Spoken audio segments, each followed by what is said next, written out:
கட்சியினர் ஆர்ப்பாட்டத்தில் ஈடுபட்டவர்களை காவல்துறையினர் கைது செய்தனர்.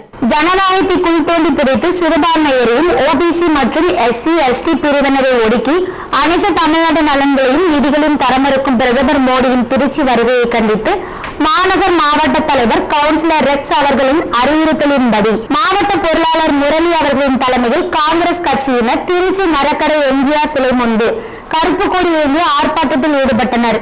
இதில் அகில இந்திய செயலாளர் கிறிஸ்டபர் திலக், மாநில செய்தி தொடர்பாளர் வேலுச்சாமி, மாநில பேச்சாளர் குமரி மகாதேவன், தஞ்சாவூர் மாவட்ட ஒருங்கிணைப்பாளர் அலங்காரம் உள்ளிட்ட பலர் கலந்து கொண்டு கண்டன கோஷங்கள் எழுப்பினர்.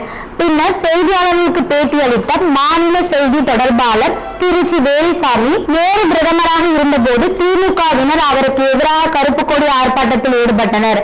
அப்போது ஒரு திமுக தொண்டர் பிரதமர் நேரு மீது செருப்பை வீசி தாக்கினார். இருப்பினும் அதை பொருட்படுத்தாமல் நேரு கடந்து சென்றார். ஆனால் தற்போது பாரதிய ஜனதா கட்சி கடுமையாக எதிர்ப்பதாக காட்டிக்கொள்ளும் திமுக எங்கோ போகிற பிரதமருக்காக 4 கிலோமீட்டர் தூரம் தள்ளி நின்று கருப்பு கொடி ஏந்தி ஆர்ப்பாட்டம் செய்யும் எங்களை செய்ய விடாமல் தடுக்கிறது. திமுக சர்வாதிகாரத்திற்கு துணை போகிறது என்ற வன்மையான குற்றச்சாட்டை சொல்லிக் கொள்கிறேன். மத்திய மாநில அரசுகள் ஜனநாயக பாதைக்கு திரும்ப வேண்டும்.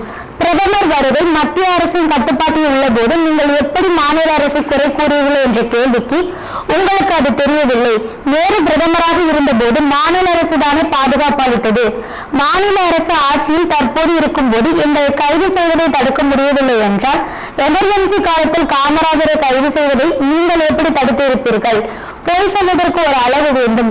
மீண்டும் மீண்டும் சொல்கிறேன், கடந்த கால வரலாற்றில் நீங்கள் பாடம் கற்றுக்கொள்ள வேண்டும். கடந்த காலத்தில் என்ன சொன்னீர்களோ அதை செய்யுங்கள்.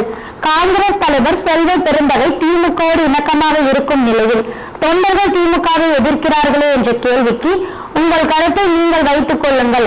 அவர் இணக்கமாக இருக்கிறாரா என்பது காலப்போக்கில் பாருங்கள் என்றார். பின்னர் கருப்பு கொடி ஏந்தி ஆர்ப்பாட்டத்தில் ஈடுபட்ட காங்கிரஸ் கட்சியினர் அனைவரும் கைது செய்யப்பட்டு அருகில் உள்ள பள்ளியில் தங்க வைக்கப்பட்டுள்ளனர். தற்போது மாநில காங்கிரஸ் தலைவர் செல்வ பெருந்தகை திமுகவுடன் கூட்டணியில் இணக்கமாக செல்வதாக சொல்லிக்கொண்டு வரும் நிலையில் காங்கிரசின் மூத்த தலைவரான வேலுச்சாமி செல்வ பெருந்தகையின் இணக்கம் கேள்விக்குறியானது என்று சொல்வது காங்கிரஸ் தொண்டர்கள் மத்தியில் ஒரு விதமான பரபரப்பில் அச்சத்தை ஏற்படுத்தியுள்ளது. மேலும் காங்கிரஸ் கூட்டணியில் வேலுச்சாமி போன்றவர்கள் திமுகவுக்கு எதிராக செயல்படுவதாக கட்சியின் தொண்டர்கள் வேதனை தெரிவிக்கின்றனர்.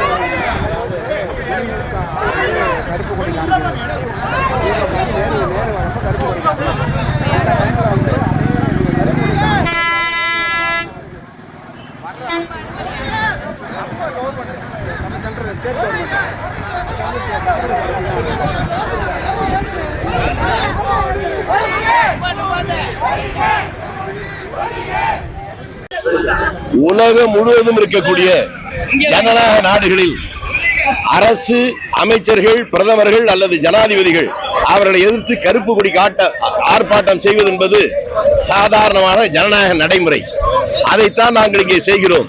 அதை ஏற்றுக்கொள்ள மனமில்லாத சர்வாதிகாரத்தின் பெயரால் ஒரு ஜனநாயகம் நடைபெறுகிறதோ என்கின்ற அச்சம் உருவாகியிருக்கிறது.